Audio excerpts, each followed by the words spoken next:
This section examines the rack and pinion gearbox. The rack and pinion steering gearbox has a pinion connected to the steering column. This pinion runs in mesh with a rack that is connected to the steering tie rods. This gives more direct operation. Both the pinion and the rack teeth are helical gears. Helical gearing gives smoother and quieter operation for the driver. Turning the steering wheel rotates the pinion and moves the rack from side to side. Ball joints at the end of the rack locate the tie rods and allow movement in the steering and suspension. Mechanical advantage is gained by the reduction ratio. The value of this ratio depends on the size of the pinion. A small pinion gives light steering, but it requires many turns of the steering wheel to travel from lock to lock.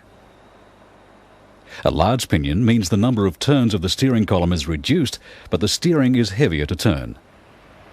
Ratios vary depending on the type of vehicle.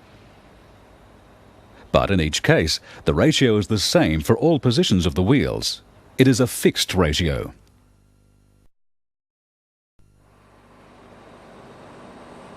A disadvantage of a fixed ratio system is that towards the lock positions, more effort is needed by the driver.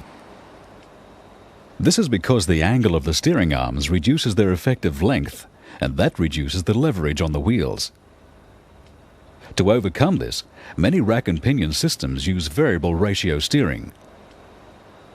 The ratio is made variable by changing the shape of the teeth on the rack, between the center and the outer edges of the rack. Then as the steering moves away from the straight ahead position, the ratio, and therefore the mechanical advantage, increases progressively.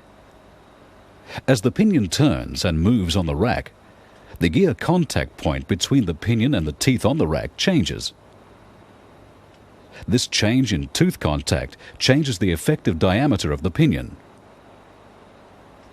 Then, for the same amount of steering wheel rotation, the rack moves a shorter distance near the ends of the rack than near the center. Effort needed to turn the wheel stays approximately the same through the whole range of movement. The steering rack is supported at the pinion end by being sandwiched between the pinion and a spring-loaded rack guide yoke.